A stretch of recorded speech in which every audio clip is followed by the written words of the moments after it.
Hello students, welcome to our channel. So today we are going to start with the part 2 and continuing the explanation of the chapter light reflection and refraction. तो हमने पहले ये cover किया था यहाँ तक. Now we have to start with image formation by spherical mirrors. तो हम स्फेरिकल मिरर्स के बारे में पढ़ चुके हैं. स्फेरिकल मिरर्स दो तरीके के होते हैं, concave and convex. Concave and convex, ये होता है कॉनकेव, ये होता है कॉन्वेक्स. इतना डिस्टेंस को हम बोलते हैं अपर्चर. फिर दोनों ही मिरर्स के केसेस में सर्कल पूरा करते हैं, वो सेंटर होता है, सेंटर ऑफ कर्वेचर, और उस रेडियस को बोलते हैं रेडियस ऑफ कर्वेचर. जो यहाँ के पॉइंट पोल जो प्रिंसिपल एक्सिस के ऊपर लोकेटेड होता है उसके बीच का डिस्टेंस होता है.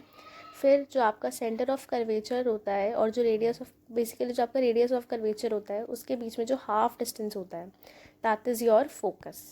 और पोल्स लेके वहाँ तक के डिस्टेंस को हम बोलते हैं फोकल लेंथ. ठीक है. Now we are starting with the image formation by spherical mirror. अब जैसे प्लेन मिरर्स हैं, तो अगर एक प्लेन मिरर है, नाउ वी नो कि अगर मैंने यहाँ पे ऐसे एरो बनाया है तो प्लेन मिरर के केस में इमेज ऐसी बनेगी. तो स्फेरिकल मिरर्स के केस में किस तरह से इमेज फॉर्मेशन होता है वो हम समझने वाले हैं. ठीक है. तो स्फेरिकल इमेज के केस में image formation by different position of concave mirror. तो ये अभी आपको समझने की ज़रूरत नहीं है. पहले हम कुछ रूल्स समझेंगे जिसके बेसिस पे हम रे डायग्राम्स बनाते हैं. रे डायग्राम्स मतलब हमें पता है कि रिफ्लेक्शन या रिफ्रैक्शन दोनों जो फिनोमिनाज हैं वो लाइट रे की वजह से होते हैं. तो कैसे एक ऑब्जेक्ट हमें दिखता है, ऑब्जेक्ट हमें तभी दिखता है जब लाइट रे का बाउंस बैक होता है मिरर के थ्रू.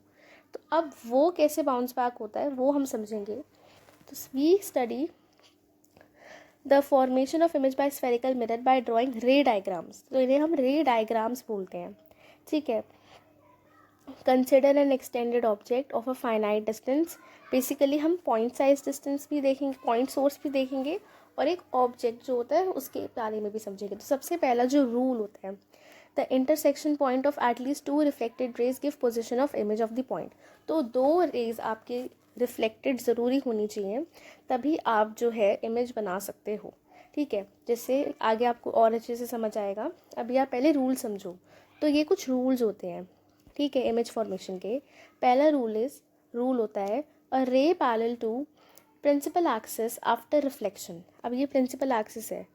अगर कोई रे, ये रहा, ये प्रिंसिपल एक्सिस है, अगर कोई रे इसके पैरेलल आ रही है, ऐसे आ रही है रे, पैरेलल आ रही है ना, जैसे ये दो रेस पैरेलल है, ऐसे ये वाली रे और ये वाली रे पैरेलल है. तो प्रिंसिपल एक्सिस के पैरेलल अगर रे आती है will pass through the principal focus से ही ये पास हो जाएगी. तो ये ऐसे आई और ये फिर ऐसे चली गई.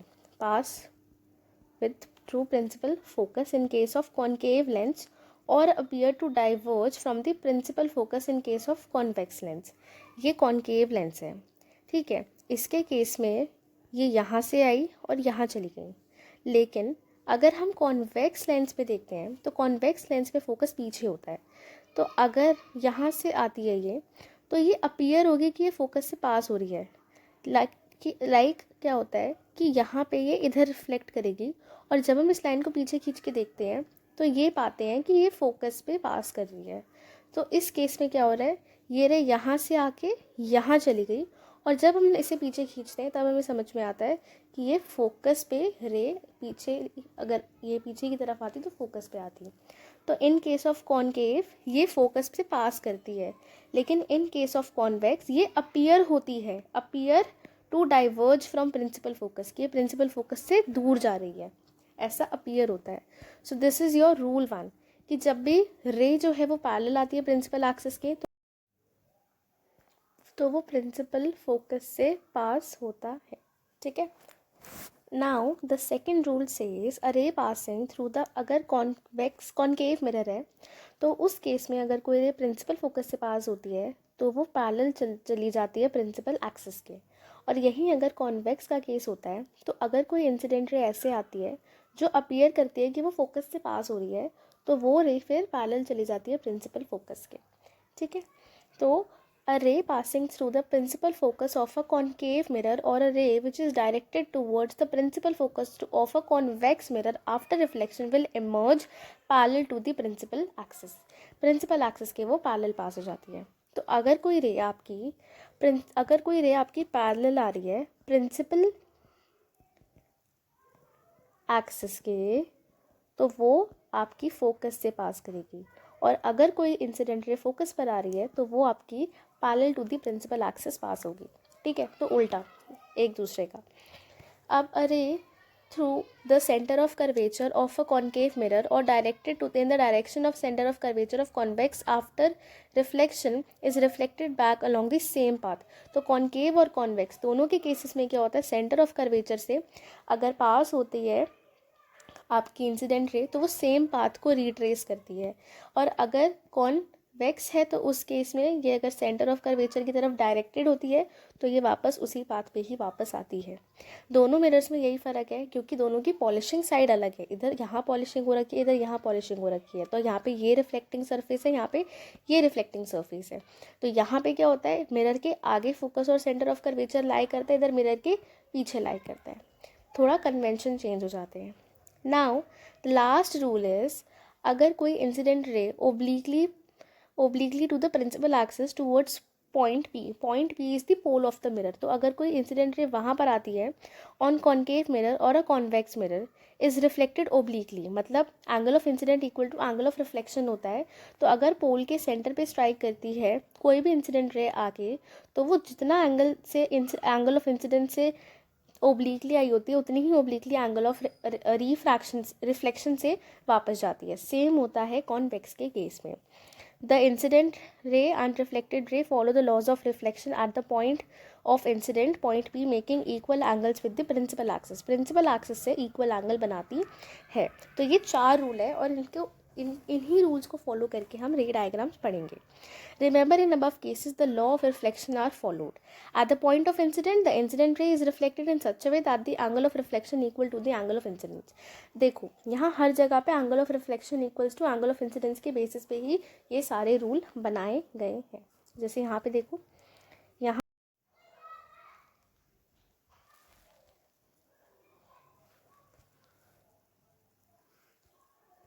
ओके. सो अब देखो यहाँ पे जैसे कि ये इधर से फोकस पे आई है इंसिडेंट रे.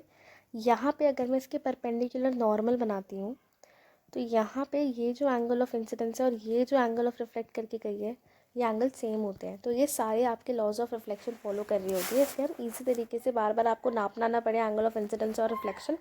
तो ये कुछ कॉमन रूल्स होते हैं जो हम बनाते हैं और इन्हीं को यूज़ करके इमेज फॉर्मेशन करते हैं. ठीक है, वैसे तो बहुत सारी इंसिडेंट रेज होती है जिनके मिलने से इमेज बनती है, पर हम क्या करते हैं, हम कुछ ही लेके चलते हैं केसेस को जिससे हम आसानी से हमारा काम हो जाए, मतलब आसानी से इमेज फॉर्म हो जाए. जैसे देखो image formation bye concave mirror. अब ये रे डायग्राम्स है. ऑब्जेक्ट एट इन्फिनिटी, अगर ऑब्जेक्ट आपका इन्फिनिटी पे है मतलब बहुत ही ज़्यादा दूर है और बहुत बड़ा ऑब्जेक्ट है तो उससे रेज जो है वो पैरेलल आई. यहाँ से आपने नॉर्मल बनाया. नॉर्मल हमेशा सेंटर ऑफ कर्वेचर से ही होता है क्योंकि अगर कोई सर्कल है, यहाँ से कोई भी लाइन ले लो, कोई भी लाइन, वो इधर से तो 90 डिग्री एंगल ही बनाएगी ना अगर आप टेंजेंट से एंगल नापते हो तो इसलिए हमेशा जो स्फेरिकल मिरर्स होते हैं अगर आपको उसका नॉर्मल बनाना होता है तो आप सेंटर ऑफ कर्वेचर से लाइन को ऐसे खींच देते हो. तो ये एंगल ऑफ इंसिडेंस और एंगल ऑफ रिफ्लेक्शन सेम आता है, इसलिए फोकस से पास करती है लाइन. ठीक है, तो इसलिए ये कॉमन है, हर कोई एक्सेप्शन नहीं है, इसलिए ये रूल है. ठीक है, अब ये क्या हुआ, 2 रेज आपको चाहिए. अब ऐसा नहीं है कि सिर्फ यही 2 रेज आई, रेज तो ऐसे भी आई होगी लेकिन हमें 2 ही चाहिए होती हैं इमेज को दिखाने के लिए. इमेज जो है वो जब हम रे डायग्राम में रिप्रेजेंट करते हैं तो हम 2 की जॉइनिंग से भी मिला देते हैं. तो जहाँ भी 2 रेज का इंटरसेक्शन होता है वो पॉइंट होता है जहाँ पे इमेज बनी होती है. तो इस पॉइंट पे आपकी इमेज बनी है और इमेज इतनी छोटी है कि आप खुद को ही नहीं दिख रही है ना. तो इसका मतलब इमेज जो है वो बिल्कुल ही डिमिनिश्ड है, बहुत ही छोटी है. यहाँ से रे आई, यहाँ गई, इधर रे यहाँ से आई और इधर गई. ये आपको लेबलिंग सारी आनी चाहिए, एरोज आने चाहिए, इम्पॉर्टेंट है, एरोज आपको पता होनी चाहिए. ठीक है, आपको फोकस और सेंटर ऑफ कर्वेचर को लिखना आना चाहिए. फिर सेकंड केस आता है आपका object is beyond C, beyond C मतलब सी के पीछे, सी के पीछे मतलब सेंटर ऑफ कर्वेचर के पीछे। अब ये है आपका centre of curvature, this is your centre of curvature, इसके पीछे ऑब्जेक्ट यहाँ पर है। अब यहाँ से रेज इधर आई, ये पैरेलल आ रही है तो मतलब फोकस से पास करेगी, फोकस से पास कर गई, एक रे आपने यहाँ से निकाल दी। अब ज़रूरी नहीं है कि कोई रे ऐसी नहीं होगी जो फोकस से पास करके पैरेलल चली जाए। अब देखो यहाँ पे इन लोगों ने रे को सेंटर ऑफ कर्वेचर से ही निकाल दिया, तो ये इधर गई और इसी पाथ को उसने रिट्रेस किया। दोनों का जो ये इंटरसेक्शन पॉइंट था, प्रिंसिपल एक्सिस से ये इतना डिस्टेंस था, इतना डिस्टेंस, तो मतलब इमेज उल्टी बनी है। जहाँ पे इंटरसेक्शन होता है वो उसका हेड है बेसिकली आपके ऑब्जेक्ट का, ठीक है। तो इमेज इन्वर्टेड बनी है और इस साइज से तो छोटी बनी है, देखने से ही पता चल रहा है, तो इमेज थोड़ी आपके छोटे साइज़ की बनी है। अब देखो इस केस में ज़रूरी नहीं है, अब आप सोचोगे कि नाउ इन एनसीईआरटी आपके यहाँ पे इन दो रे डायग्राम से उन्होंने इमेज फॉर्मेशन करी है, पर ज़रूरी नहीं है। अब जैसे देखो हमने एक रूल ये भी पढ़ा है कि अगर आपकी फोकस से रे पास होती है और वो पैरेलल आती है, तो देखो इस केस में भी ये लाइन आपकी है। फिर एक केस हमने पढ़ा है कि आप पोल से जाते हो तो आपका एंगल ऑफ रिफ्लेक्शन और रिफ्रैक्शन सेम होता है, तो दोनों एंगल से डेविएट होती है सेम से। तो देखो यहाँ पे ये है पॉइंट ऑफ इंटरसेक्शन। तो जब हमने यहाँ से लेके ये वाली रे बनाई और जब ये वाली रे बनाई, मतलब आप कोई भी रूल कंसिडर करो आपकी इमेज सेम ही बनती है। ज़रूरी नहीं है कि आप इमेज को, अगर एनसीईआरटी में उन्होंने इमेज फॉर्मेशन के केस में पैरेलल से लेके रे फोकस से निकाली है बियॉन्ड सी, जब आपका ऑब्जेक्ट रखा है उस केस में, तो आप उसको वैसे ही करो, नहीं ज़रूरी नहीं है। आप ऐसे ऐसे बना लो तब भी देखो आपको सिर्फ दो रे का इंटरसेक्शन चाहिए, ज़रूरी थोड़ी है कि आप सेंटर ऑफ कर्वेचर वाली लाइन लो, आप ये वाली लाइन भी ले सकते हो, ये वाली और ये वाली, पॉइंट देखो सेम पे ही है। तो इसका मतलब आप कोई भी रूल फॉलो करो आपकी इमेज बनती है, पर आप सिर्फ दो रे हम लेके चलते हैं सिंप्लिसिटी के लिए। तो ज़रूरी नहीं है कि आप यहाँ पे से रट रहे हो बैठ के कि कौन सी रे जा रही है, कि पैरेलल वाली रे जा रही है और सेंटर ऑफ कर्वेचर वाली रे जा रही है बियॉन्ड सी के केस में। नहीं, ये आपको नहीं सोचना है। आपको रे डायग्राम में बस रूल आने चाहिए, बाकी आप रे को कैसे भी ओरिजिनेट करो, अगर आप सही से डायग्राम बनाओगे तो आपकी इमेज जो है, अगर यहाँ पे बिटवीन सी एंड एफ बन रही है तो वो बिटवीन सी एंड एफ ही बनेगी। फिर चाहे आप ये वाला रूल फॉलो करो चाहे आप ये वाला रूल फॉलो करो, बनेगी वो बिटवीन सी एंड एफ ही, ठीक है। नाउ यहाँ पे देखो ये जो टेबल था, ये टेबल इसके लिए ही था, ये कॉनकेव मिरर का है।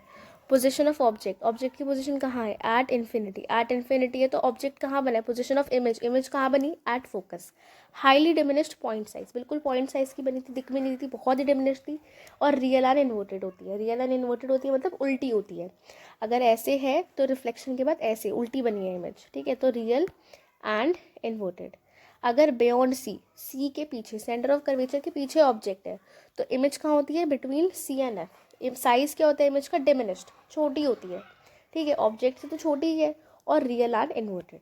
अब थर्ड केस क्या है, थर्ड केस है एट सी, मतलब अगर ऑब्जेक्ट आपका सी पर रखा हुआ है, सी पर ही रखा हुआ है, ए और बी आपकी लेंथ ऑब्जेक्ट की हाइट बेसिकली डिनोट कर रहा है और ये आपका प्रिंसिपल एक्सिस है, ठीक है। अब देखो यहाँ पे क्या हुआ, ये रे आई यहाँ से प्रिंसिपल एक्सिस के पैरेलल आई तो फोकस से पास करी, ठीक है। अब ये फोकस से आई तो प्रिंसिपल एक्सिस से पास करी, सेम साइज़ की इमेज बन रही है। इमेज कैसे साइज़ की बन रही है, सेम साइज़ की इमेज है, रियल एंड इन्वर्टेड है, और हाँ सेम साइज़ है और सेम पोजिशन है ना, एट सी पे ही आपका ऑब्जेक्ट है और वहीं पे आपकी रियल एंड इन्वर्टेड इमेज बन रही है। अब दूसरा केस क्या है, दूसरा केस है कि आपका ऑब्जेक्ट है between C and F, C और एफ के बीच में आपने ऑब्जेक्ट रखा हुआ है, तो ये प्रिंसिपल एक्सिस है। अब ऑब्जेक्ट सी और एफ के बीच में है, यहाँ पे क्या किया इन्होंने, पैरेलल फोकस से पास किया और ये सेंटर ऑफ कर्वेचर से पास किया। इमेज बड़ी बनी है और बियॉन्ड सी बनी है, मतलब पीछे, सेंटर ऑफ कर्वेचर के पीछे बनी है इमेज, है ना।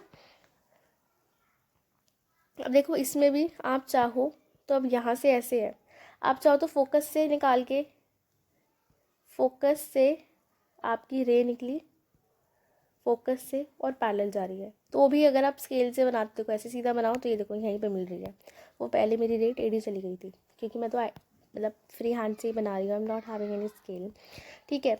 अब देखो एट फोकस, अब आपका ऑब्जेक्ट कहाँ रखा है, ऑब्जेक्ट रखा है फोकस पे, तो इमेज कहाँ आई आपकी, पैरेलल टू प्रिंसिपल एक्सिस गई आपकी रे, फोकस से पास करी और एक सेंटर ऑफ कर्वेचर से पास करी, दोनों रे आपस में पैरेलल जा रही है। तो हम अज्यूम करते हैं कि कहीं इन्फिनिटी पे बहुत दूर ये इमेज बन रही होगी और ये इमेज मिल रही होगी, ठीक है। तो एट इन्फिनिटी आपकी इमेज बनती है जब आपका ऑब्जेक्ट होता है एट फोकस।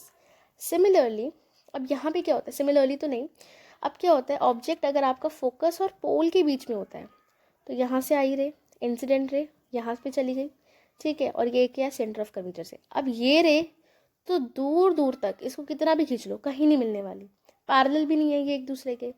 तो हम क्या कहते हो, इन्हें हम जब पीछे खींच के देखते हैं तो हमें समझ में आता है कि इमेज तो बन रही है पीछे और वो भी वर्चुअल अनइरेक्ट बन रही है, साइज भी बड़ा बन रहा है और वर्चुअल अनइरेक्ट बन रही है, मतलब सीधी बन रही है, ठीक है। बाकी सारे केसेस में रियल एंड इन्वर्टेड उल्टी इमेज बन रही थी। तो अब हम ये टेबल और अच्छे से समझ पाएंगे। एट सी अगर आपका ऑब्जेक्ट है तो इमेज कहाँ बनेगी, एट सी, सेम साइज की, real and inverted. Between C and F, C और एफ के बीच में, सेंटर ऑफ कर्वेचर और फोकस के बीच में है पोजीशन ऑब्जेक्ट की, तो इमेज जो है वो बियॉन्ड सी, सी के पीछे बनेगी और बड़ी बनती है और रियल और इन्वर्टेड होती है। अगर फोकस पे है तो इन्फिनिटी पे बनेगी, हाईली इनलार्ज्ड, इतनी बड़ी बनेगी कि हमें दिख भी नहीं पहले बात तो, लेकिन जब भी बनेगी तो बहुत ज़्यादा बड़ी बनेगी और रियल एंड इन्वर्टेड होती है। और अगर बिटवीन पी एंड एफ होता है तो इमेज बनती है बिहाइंड द मिरर, मिरर के पीछे इनलार्ज्ड बनती है और वर्चुअल एंड इरेक्ट होती है, मतलब सीधी होती है और मिरर के पीछे बन रही है इसलिए वर्चुअल। वर्चुअल मतलब हमने लाइंस को खींच के इस इमेज को बनाया, असली में ये बन नहीं रही, ठीक है। अब क्या होता है, अब आपको मैं इसमें एक सिंक्रोनाइजेशन समझाती हूँ, बहुत आसान है। अगर आपको समझ आ गया कि अगर एट इन्फिनिटी है तो आपकी एट फोकस इमेज बन रही है, ठीक है। एट इन्फिनिटी, इन्फिनिटी का ये साइन होता है, इमेज बन रही है एट फोकस। अगर फोकस पे आपका ऑब्जेक्ट है तो इमेज इन्फिनिटी पे बनेगी, अगर ऑब्जेक्ट इन्फिनिटी पे है तो फोकस पे बनेगी। देखो एट इन्फिनिटी आपका ऑब्जेक्ट है एट इन्फिनिटी, इमेज बन रही है एट फोकस, ऑब्जेक्ट है एट इन्फिनिटी, इमेज बन रही है एट फोकस। ऑब्जेक्ट अगर बियॉन्ड सी है, सी के पीछे, सेंटर ऑफ कर्वेचर के पीछे ऑब्जेक्ट है, इमेज बनेगी between F and C, between focus and centre of curvature. Same between F and C बोलो या बिटवीन सी एंड एफ बोलो, अगर बिटवीन सी एंड एफ होता है आपका ऑब्जेक्ट तो आपकी इमेज बनती है बियॉन्ड सी। अगर सी पर है तो सी पर ही बनती है, ये आपको याद करना पड़ेगा। बिटवीन पी एंड एफ है तो बिहाइंड द मिरर बनती है। और आपको रे डायग्राम्स आपके माइंड में छप जाएंगे तो आपको इमेज का साइज भी याद हो जाएगा। और सारी रियल एंड इन्वर्टेड होते हैं, सिर्फ लास्ट वाला केस होता है बिटवीन पी एंड एफ जिसमें वर्चुअल अनइरेक्ट बनती है आपकी इमेज, ठीक है। अब एक चीज़ और देखो, अब आपको कैसे पता चलेगा कि ऑब्जेक्ट डिस्टेंस कितने हैं। देखो 1 2 3 4 5 6, 6 केसेस है, आपको कैसे समझ में आएगा। बहुत सिंपल है, एक मिरर है, कॉनकेव मिरर है, कॉनकेव मिरर है, ये कॉनकेव मिरर का पोल, ये उसका प्रिंसिपल एक्सिस बनाया हमने, ये हो गया उसका फोकस और ये हो गया उसका सेंटर ऑफ कर्वेचर। अब ऑब्जेक्ट बहुत दूर है तो एट इन्फिनिटी, तो ऑब्जेक्ट डिस्टेंस कहाँ का है आपका, एक है आपका object distance at infinity. At infinity से थोड़ा पास लाओगे तो ऑब्जेक्ट आपका आएगा बियॉन्ड सी, फिर थोड़ा और पास लाओगे तो आएगा एट सी, फिर लाओगे थोड़ा और पास बिटवीन सी एंड एफ, फिर थोड़ा और पास एट एफ, फिर थोड़ा और पास बिटवीन पोल एंड फोकस, और पोल पे ऑब्जेक्ट हम रखते नहीं है। तो आपके 1 2 3 4 5 6 हो गए, 6 केसेस। तो आपका आपके रे डायग्राम का जो टेबल है वो किस तरीके से है कि ऑब्जेक्ट आपका धीरे धीरे धीरे धीरे आप मिरर के पास रखते जा रहे हो, उस बेसिस पे आपको रे डायग्राम्स है। ऐसे आप याद रख लोगे कि आपके कितने केसेस होते हैं, ठीक है। Now uses of concave mirror, concave mirror का काम क्या है। कॉनकेव मिरर टॉर्चेस में यूज़ होते हैं। क्यों होते हैं टॉर्चेस में यूज़, सर्च लाइट में, व्हीकल में, to get powerful parallel beams of light में यूज़ हो सके। कैसे, अब देखो यहाँ पे क्या है, अगर आप फोकस पे आपकी सारी इंसिडेंट रे कन्वर्ज करते, सॉरी फोकस पे सारी आपकी इंसिडेंट रे आती है तो वो पैरेलल जाएंगी। जब पैरेलल जाएंगी तो आपको बहुत अच्छी तरीके से बीम ऑफ लाइट देखने को मिलेगी। They are often used in shaving mirrors to see large face of image. अगर आपको बड़ी देखनी है, शेविंग मिरर्स में यूज़ करते हैं ताकि आपको फेस की बड़ी इमेज देखनी है, तो उस केस में क्या होता है, आपको ऑब्जेक्ट रखना, आपका ऑब्जेक्ट क्या होता है, आपका फेस, उसको आपको उस मिरर के और उसके फोकस पॉइंट के बीच में रखना होता है। तो ये आप हिट एंड ट्रायल से करते हो कि थोड़ा पास ला के देखते हो, मिरर को दूर रख के देखते हो, तो फिर आपको आपका फेस बिल्कुल सीधा दिखता है और बड़ा दिखता है, तो इससे आप शेविंग अच्छे से कर पाते हो। देन डेंटिस्ट यूज़ करते हैं टीथ देखने के लिए पेशेंट्स का। Large concave mirror are use to concentrate sunlight to produce heat in solar furnace. अगर सोलर फर्नेसेस के केस में आपको सनलाइट से हीट प्रोड्यूस करनी है तो उसके लिए भी यूज़ करते हैं। वो कैसे? सनलाइट, सन इन्फिनिटी पे है, अब वो इन्फिनिटी से ऑब्जेक्ट आ रही है और आपकी फोकस पे ऐसे कन्वर्ज हो रही है, और जैसे मैंने यहाँ पे मिरर रखा हुआ है और इस पॉइंट पे जहाँ पे मुझे पता है कि ये फोकस पॉइंट है क्योंकि मैंने कैलकुलेट करके रखा हुआ है मिरर का, और इन्फिनिटी से रेज आ रही है, तो यहाँ पे अगर मैं सोलर फर्नेस रख देती हूँ तो मेरी हीट जनरेट हो जाएगी, है ना। Now we consider the two position for the object for studying the image formation of convex mirror. तो अब हम कॉन्वेक्स मिरर कैसे इमेज फॉर्मेशन करता है वो देखेंगे। पहला तो ऑब्जेक्ट इन्फिनिटी पे है, दूसरा ऑब्जेक्ट है पोल और फाइनाइट डिस्टेंस। फाइनाइट डिस्टेंस मतलब ऐसा डिस्टेंस जो हम मिरर से मेजर कर सकते हैं उस डिस्टेंस के बीच में। तो ये दो आपकी पोजीशन होती है जहाँ पे आपका ऑब्जेक्ट है। बाकी पॉसिबल पोजीशन जैसे कॉनकेव के केस में थी वैसी कॉन्वेक्स के केस में क्यों नहीं है? क्योंकि इसका फोकस, सेंटर ऑफ कर्वेचर ये पीछे मिरर के पीछे लाई करता है और मिरर के पीछे पॉलिशिंग हो रखी है, तो यहाँ पे आपकी इंसिडेंट रे तो आ ही नहीं सकती। तो इसलिए इसमें दो ही केसेस बनते हैं, पहला एट इन्फिनिटी, दूसरा between infinity and pole of the mirror. तो ये मैं आपको केसेस बता देती हूँ। एट इन्फिनिटी है तो रेज पैरेलल आएंगी तो फोकस से पास करेगी। अब ये फोकस से एक्चुअल में तो पास नहीं करती पर ये अपीयर करती है। तो आप कैसी रे डायग्राम बनाते हो? आप पैरेलल रे लेके जाते हो और उसको फोकस से पास करवा देते हो, लेकिन आप उसको डॉटेड डॉटेड खींचते हो और फिर इस लाइन को पीछे से एक्सटेंड कर देते हो, ठीक है। इस ऐसे आपकी इमेज बन जाती है ऐसे करके फोकस पे। तो एट इन्फिनिटी यहाँ पे भी एट फोकस ही बन रही है आपकी इमेज, क्योंकि आप दो लाइंस को ऐसे पीछे खींच रहे हो, एक्सटेंड कर रहे हो और फिर आपकी पॉइंट साइज इमेज बन रही है। तो at focus behind the mirror highly diminished point size virtual अनडायरेक्टिव बनेगी क्योंकि मिरर के पीछे बन रही है। फिर between infinity and pole of the mirror, तो आप इन्फिनिटी और मिरर के बीच में आपने कहीं पे रखा है तो वो डिस्टेंस मेजरेबल है आपका मिरर से। तो आपका यहाँ पे रे आई, फोकस से अपीयर करी पास होने का और ऐसे चली गई, और ये आई, ये ऐसे आके ऐसे चली गई, सेंटर ऑफ कर्वेचर से अपीयर हुई पास होने का।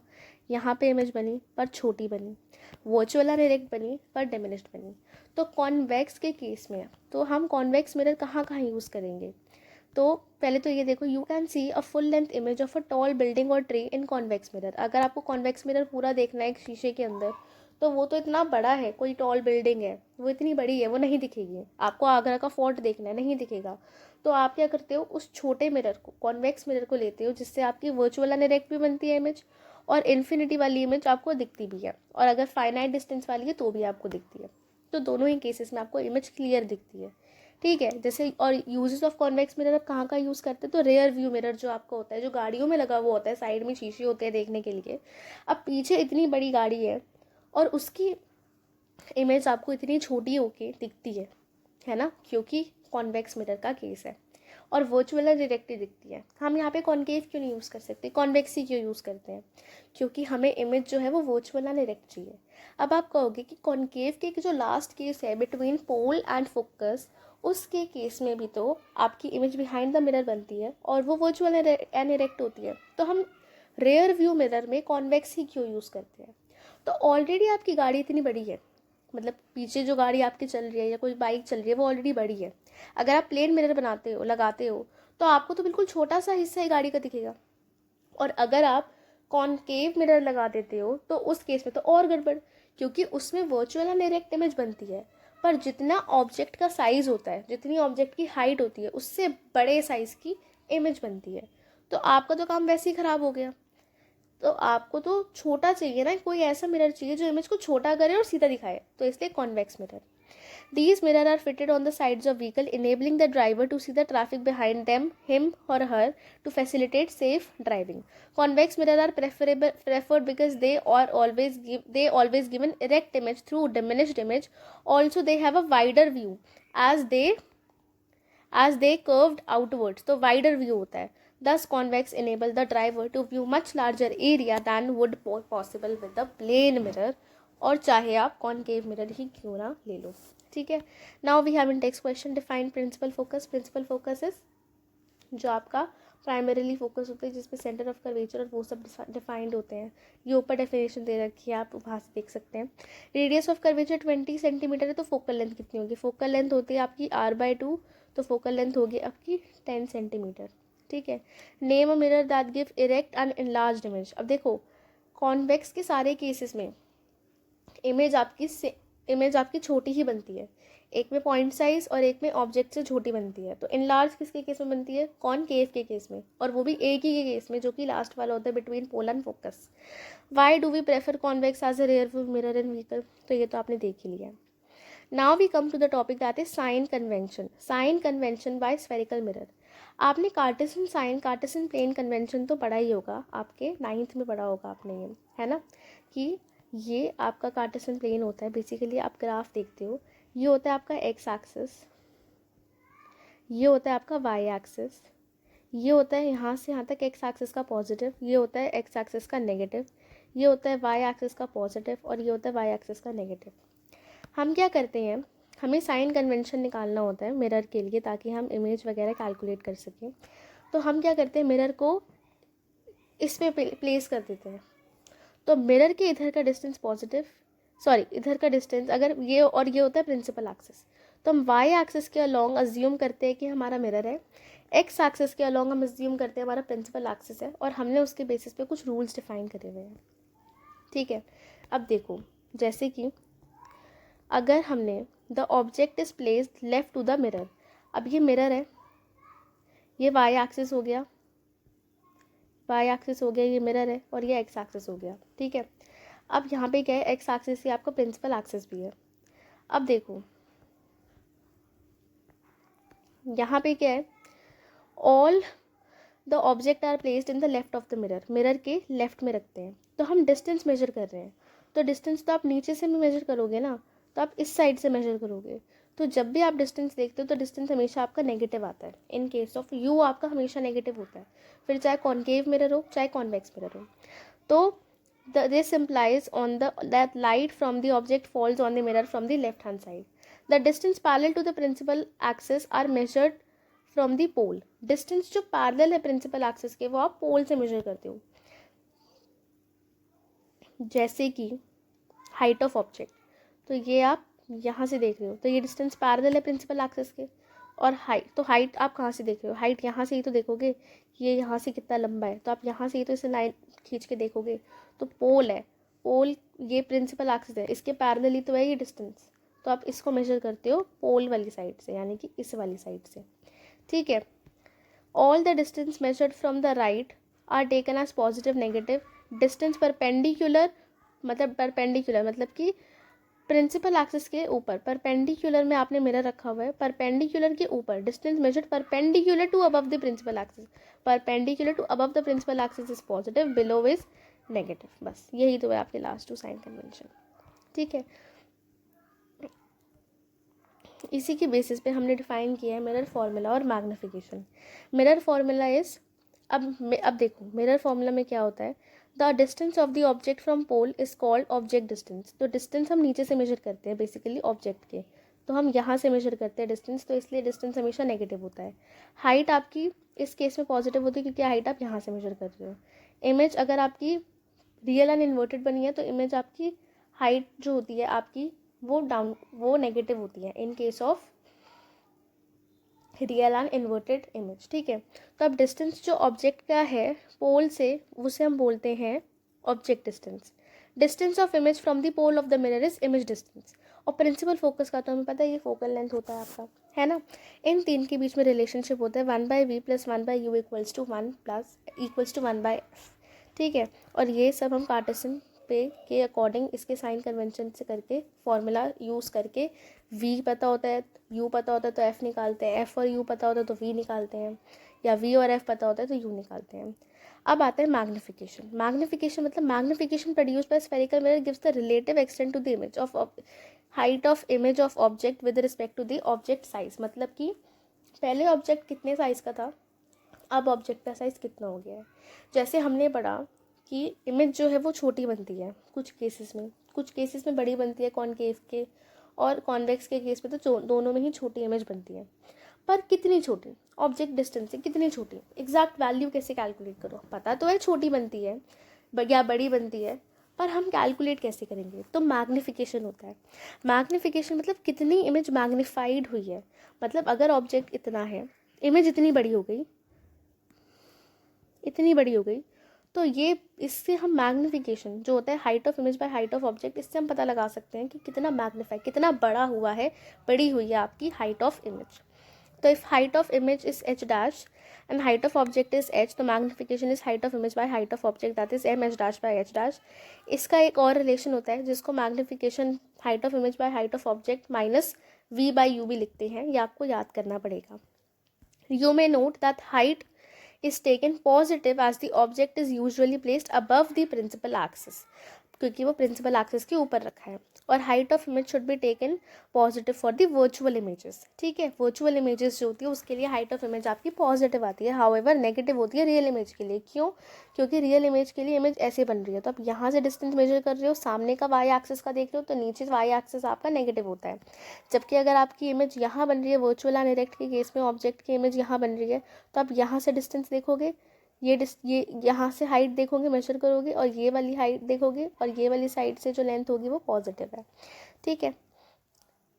Negative sign indicates that the image is real and positive sign indicates that the image is virtual. ये तो आपको याद ही करना पड़ेगा। याद क्या करना पड़ेगा? कॉमन सेंस है। मिरर के आगे नेगेटिव से एसोसिएट कर लो, मिरर के पीछे से पॉजिटिव से, ठीक है। अब ये एक एग्जाम्पल है। इसके बाद रिफ्रैक्शन वाला टॉपिक है, that will cover in the next class. आज हम इतना समझ लेते हैं। ओके तो सबसे पहले तो है एक कॉन्वेक्स मिरर है, ठीक है। कॉन्वेक्स मिरर है, रेयर व्यू मिरर है, रेयर व्यू मिरर है, कॉन्वेक्स मिरर है। Radius of curvature is 3 metre. अब रेडियस ऑफ कर्वेचर है, तो रेडियस ऑफ कर्वेचर जो आपका है वो मिरर के कौन सी साइड है? रेडियस ऑफ कर्वेचर जो है वो मिरर के इस साइड है, और आप डिस्टेंस यहाँ से मेजर कर रहे हो, तो नेगेटिव है, नहीं नेगेटिव नहीं पॉजिटिव है, सॉरी, क्योंकि सॉरी नेगेटिव है कॉनकेव के केस में, लेकिन हमारा मिरर तो कौन सा है? कॉन्वेक्स। तो यहाँ पे रेडियस ऑफ कर्वेचर आपका क्या है? सेंटर ऑफ कर्वेचर से तक का डिस्टेंस, तो ये आपका रेडियस ऑफ कर्वेचर है, ठीक है। नेगेटिव नहीं पॉजिटिव है, क्योंकि एक्स एक्सिस पे आप देख रहे हो, और एक्स एक्सिस इधर वाली साइड का पॉजिटिव होता है कार्टेशियन प्लेन पे, है ना।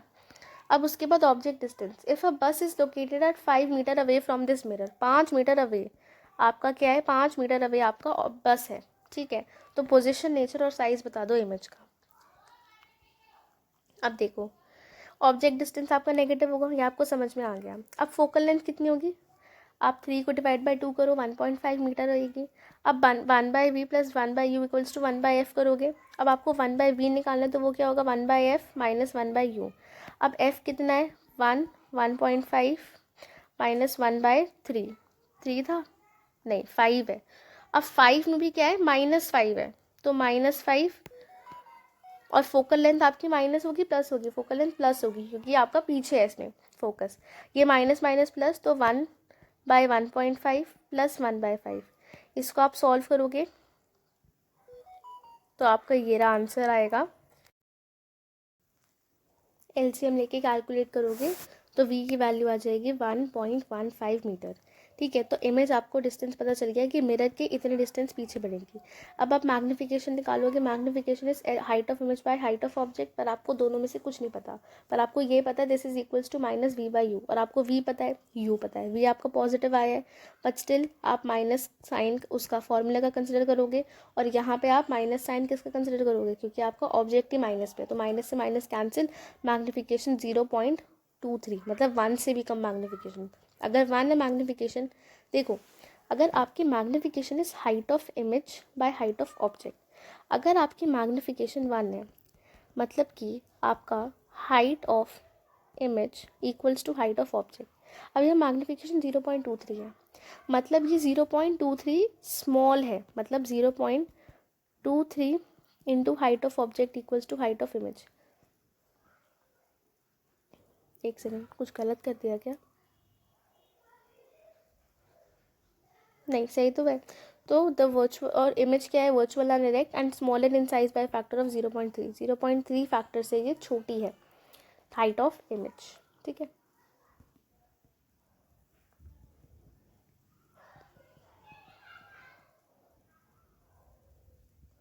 हाँ छोटी है, क्यों छोटी है, क्योंकि अगर इंटू 1 करते तो सेम आ जाता, पर 0.23 टाइम्स है, तो ये छोटी इमेज आपकी, बड़ी नहीं बन रही, डेसिमल में है ना, तो और छोटी हो गई, फैक्टर में है, ठीक है। नाउ एग्जाम्पल 10.2, अब एक ऑब्जेक्ट है 4 सेंटीमीटर इन साइज, मतलब आपको हाइट ऑफ ऑब्जेक्ट दे रखा है, placed in front of 25 centimetre in concave mirror, concave है मतलब यू नेगेटिव, साथ ही साथ फोकल लेंथ गिवन है 15, वो भी negative. At what distance from mirror screen should be place to obtain sharp image, image चाहिए तो ऑब्जेक्ट कहाँ रखे, नहीं इमेज कहाँ बनेगी ताकि अच्छी इमेज बने, नेचर साइज बताना है, तो v 1/v + 1/u ये सब करके कैलकुलेट करके आप आंसर निकालोगे 37.5, और मैग्नीफिकेशन आपको इस फॉर्मूला से पता ही है। बस इस केस में क्या होगा, आपको क्या निकालना है, हाइट ऑफ इमेज निकालनी है, हाइट ऑफ इमेज निकालनी है, क्योंकि आपसे साइज ऑफ इमेज पूछा है, तो इमेज की हाइट निकालोगे, magnification is h' equals to -v/u। अब ये दोनों भी तो इक्वल है आपके, तो आपका h' इक्वल्स टू -v/u हो गया, ठीक है। अब हाइट ऑफ इमेज आपको निकालनी है, हाइट ऑफ ऑब्जेक्ट आपको गिवन है, तो height of image is -v/u into h is height of object. अब हाइट ऑफ ऑब्जेक्ट कितनी गिवन थी, height of object is 4 centimetre, तो h' इज -v, v कितना आया है, वो आया है -35.5, तो यहाँ पे पहले ध्यान रखो ये फॉर्मूले का माइनस है, और ये v जो माइनस है डिस्टेंस का, वो ये v का माइनस है, ठीक है, तो -v/u, u इज़ योर, ये भी नेगेटिव में 25 है, और यहाँ पे है इंटू 4, और ये आपका पॉजिटिव है, हाइट ऑफ ऑब्जेक्ट, ठीक है। तो जब आप इसे कैलकुलेट करोगे तो आपका आंसर आ जाएगा -6 मतलब height of image is inverted and enlarge. आपको कैसे पता इन्वर्टेड है, क्योंकि हाइट ऑफ इमेज नेगेटिव में आई है, नेगेटिव में तभी आएगा अगर इमेज आपकी इनलार्ज बनी और यहाँ बनी है, तो आप यहाँ से डिस्टेंस मेजर करोगे, और ये साइड तो पॉजिटिव होती है। अगर आपकी इमेज इनलार्ज बनी है, आपकी इमेज चाहे पीछे बने चाहे आगे बने, पीछे तो खैर बनती ही नहीं है इन्वर्टेड इमेज, आगे ही बनती है, तो आपकी इमेज नेगेटिव आ रही है, तो इसका मतलब तो यही हुआ ना कि आपकी इमेज उल्टी है, सीधी होती तो पॉजिटिव आता, और मिरर के आगे है, ठीक है। पर यहाँ पे आप real and virtual and direct नहीं बताओगे, सॉरी रियल एंड वर्चुअल में नहीं बताओगे, बट इन्वर्टेड और एनलार्ज्ड है वो बताओगे। Find the focal length of convex mirror जिसका रेडियस ऑफ कर्वेचर 32 है, रेडियस ऑफ कर्वेचर, तो फोकल लेंथ हाफ होते तो कितना हो गया 16, ठीक है।